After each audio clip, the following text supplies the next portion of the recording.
אתה לא מערוץ אחד? ערוץ הילדים. ערוץ הילדים. ערוץ אחד הופך להיות ערוץ הילדים, לא? באת להפריע? למה שנפריע? 5 אחרי הצהריים, עוד 4 שעות עד שתתחיל בירושלים המהדורה, ואנחנו על קו המים בתל אביב עם המגיש הראשי בקומפלקס היוקרתי סי.אן.סאן. מה הליינאפ היום, אתה כבר יודע? לא, עוד מעט אני נכנס לזה, אבל כשאני נכנס לזה זה בפול גיר. רק ב-6 יוצאים לדרך, הטויוטה גומעת אותה בפחות משעה. ב-7 אנחנו בבניין, 2 לדדליין. בכל מקום אחר זה היה נחשב כאיחור, אבל רוממה מתנהלת בזמן משלה.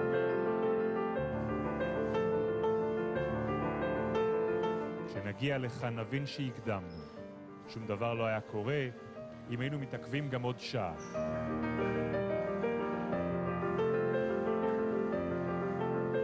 שלום. בונים אותו פה? 2-1. הערב במבט. זר לא יבין זאת, עד כמה זועק כאן השקט. בכל מערכת חדשות אחרת, אלה השעות הלחוצות, שיאו של המתח לקראת השידור החי. ברוממה זה אחרת. עוד מעט מסתיימת המשמרת. חשוד נוסף במעורבות בהיעלמותה של הילדה הבריטית מדלן מקאן.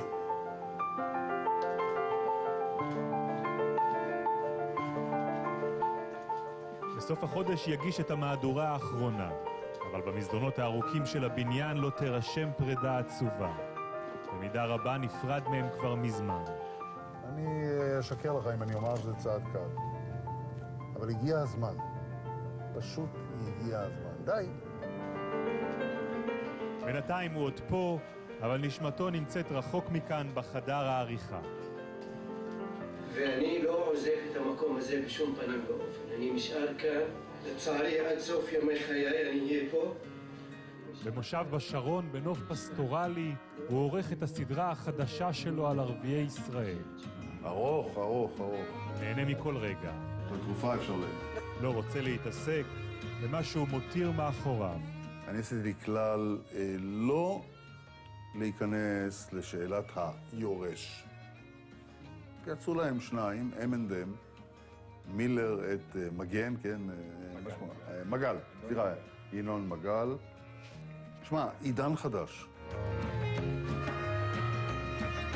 ברוממה החליטו לשווק את פרישתו כרגע מפנה. האולפן הוותיק יעבור מתיחת פנים, המגישים צעירים, כאילו יבין היה עד היום המשקולת על צווארם. לא לגנוב איזה הצצה לאולפן? הצצה, זה בבקשה. איפה זה? לא, בלעדיי. בלעדיך?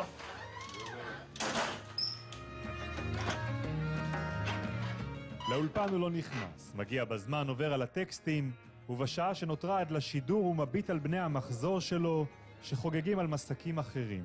מה אתה אומר עליהם? אני בעדם. תראה את האבסורד, המנהלים שלך ברשות השידור מדברים על לעשות ריאליטי, ואתה מכין את הסדרה על ערביי ישראל לערוץ 2. הסדרה הזאת שאני מכין לערוץ 2 לא תהיה ריאליטי. היא תהיה דוקומנטציה... ברור, אני מדבר, זה הז'אנר שאמור היה להיות. בערוץ הראשון. כן, בשידור הציבורי. אתה צודק. מרים ידיים ונכנע. את מזדהה עם חיזבאללה? אני בעד התנגדות לכיבוש. השאלה שלה חדה ובהירה. את בעד חיזבאללה? הצילומים בשטח מוציאים ממנו את כל הטוב. הוא יוצא לשם עם מצלמה קטנה, הוא מביא את הקולות שלא מגיעים למהדורות. בין ערביי ישראל מתברר, הרייטינג שלו הרבה יותר גבוה. יישובים ערביים, שמניקים, אני לא מקור הכוח. אבל היות ואני מבשר על הדברים האלה, אז אני גם מקור הכוח. ולכן מתייחסים לזה קצת כמו אל מקור הכוח. זה היינה? זה היינה. Eins war ich jung, da waren alle meine Glieder weich. Bis auf eins. Jetzt, wo ich alt bin, sind alle meine Glieder steif, bis auf eins. מלאו לי 75. זקנה זה דבר שחושבים עליו? כן. כן, מה אני אגיד לך, לא? תשמע, אני לא מרגיש אותו. אני לא מרגיש שאני בן 75. זה דבר מפתיע, דבר מדהים. אני מרגיש כאילו שאני בחור צעיר. אבל אם אתה שואל אותי אם אני חושב על זה, זה סיפור אחר לגמרי. אז פה ושם גם, אתה יודע, יש דברים שמציקים לך. אוי. כן? בימים האלה מציקים לו בעיקר עיתונאים.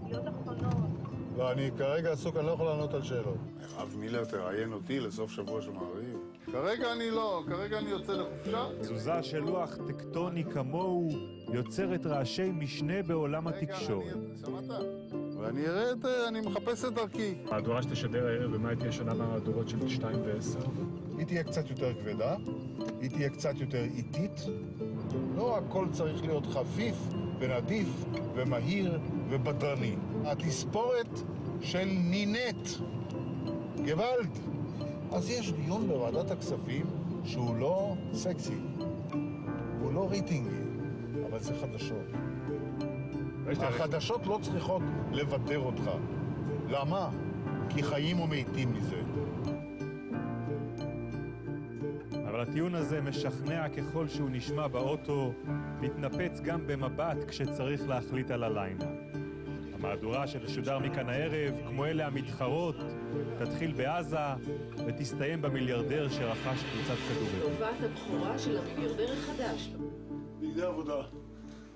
כמה דקות לפני 9, בחדר ההלבשה הריק מושלם המהפך. תוך שניות הוא הופך למר טלוויזיה.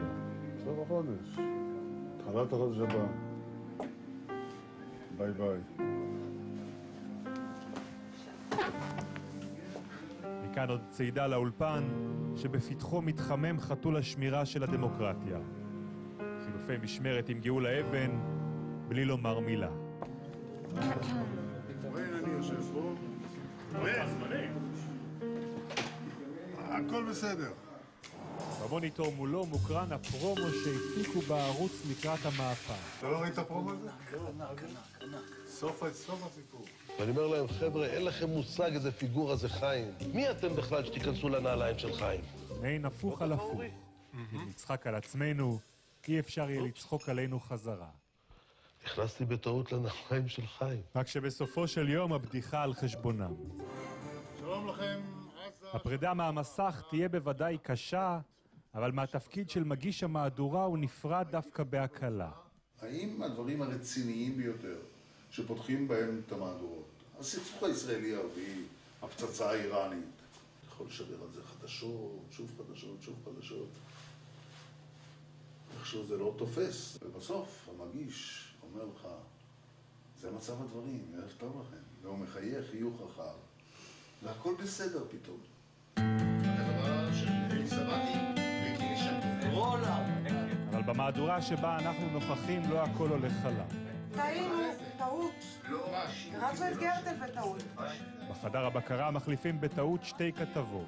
נודע על האמת, דברים כאלה קורים גם אצלנו, רק שלכאן זה נדבק. אנחנו סיימנו כאן. בסוף המגיש מסיים בחיוך. ערב טוב, שקט, כולכם. כשאנחנו נוסעים איתו מירושלים חזרה לתל אביב, הוא כבר פחות פטריוט ומוכן לומר לנו את מה שהוא חושב על הבית. אז אתה כמובן ראית מהדורה שהיא לא כליל השלמות. ואת הביקורת הכי כואבת לא ישמחו לשמוע חלק מחבריו לעבודה. זה ההשוואה עם פקיד נדרש לא תהיה מיותרת לחלוטין. אתה נכנס, יש לך קביעות, אתה לא צריך כל הזמן להוכיח את עצמך. אתה לא צריך להרוויח את המחיה שלך. בעיקר שכר. אתה יודע שמדברים על שכר, אז אתה ראש וראשון. כן, אבל אני לא עובד הרשות, אלא אני קבלן שכיר. אני בדיוק התשובה למה שהרשות צריכה לשאוף. והיא לא צריכה הרבה אנשים אחרים שהם לא ממלאים פונקציות חיוניות. האדרנלין שהצטבר בשידור ממריץ אותו עד לתל אביב. האדרנלין מלווה אותך עד הבית, ושם האדרנלין נכבה באמצעות מזון. מזון? והמזון מגדל קרס. זה המצב. השבוע פגשנו יבין מרוצה. בניגוד לרבים מחבריו, יש לו לאן ללכת. לחדר העריכה, לכתוב ספר, גם למסך. יש לי פה את הקוליסות לאולפן החדש. אני מנצץ. את הערוץ הראשון ישקמו כבר בלעדיו. צ'או.